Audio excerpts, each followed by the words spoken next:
प्यारे विद्यार्थियों, कैसे हैं आप। आज हम बात करने जा रहे हैं मानव चेतना के विकास हेतु विविध दार्शनिक धाराओं की विविध दृष्टियों के आधार पर कि किस तरीके से जो चेतना है, जो मानव की जो चेतना है, उसका विकास किया जा सकता है प्राचीनतम जो विधियां हैं उनके द्वारा। सर्वप्रथम हम बात कर लेते हैं न्याय दर्शन में चेतना की विकास प्रणाली पर।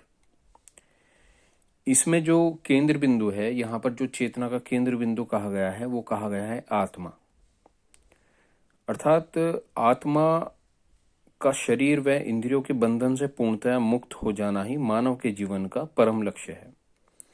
देखिएगा, जो हमारे प्राचीन दर्शन रहे हैं उसमें आत्मा को शरीर से जोड़कर नहीं देखा गया है, क्योंकि जब भी हमारी जो चेतना है वो जब शरीर से जुड़ती है, उससे संबंधित जो भी वस्तु पदार्थ हैं उनसे जब जुड़ती है तो क्या होता है कि उसमें एक तरीके से मोह बढ़ जाता है, जिससे कि हम एक रूप जो हमारा तैयार होता है, जो एक स्वरूप तैयार होता है, वो होता है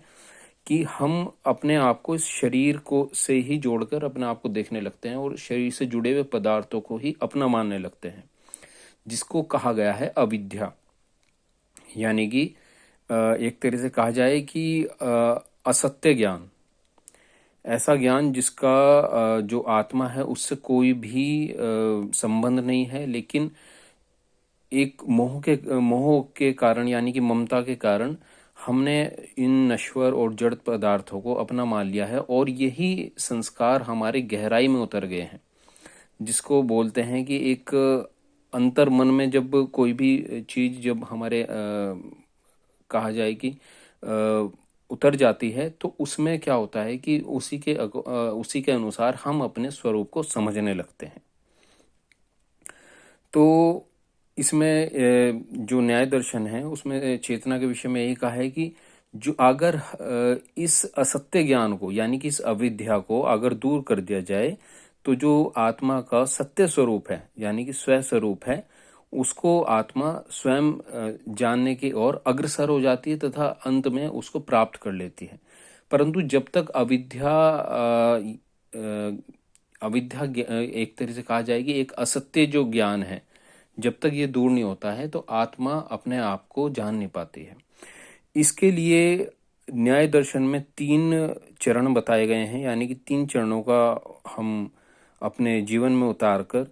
और इनका पालन करके हम अपने जो एक तरह से कहा जाए कि चेतना है उसका विकास कर सकते हैं। सर्वप्रथम जो चरण है वो है श्रवण। श्रवण से यहाँ पर तात्पर्य बताया गया है कि शास्त्र या आगम में वर्णित आत्मा विषयक उपदेशों को गहनता से सुनना। यानी कि आगम से मतलब है कि जो हमारे प्राचीन ग्रंथ हैं, जो महापुरुषों की जो वाणी है, उनको जो ग्रंथ के आधार पर जो प्रस्तुत करा गया है उसको उसके आधार पर जो भी वाक्य हमें सुने जा रहे हैं या बताए जा रहे हैं तो उनको अच्छी प्रकार से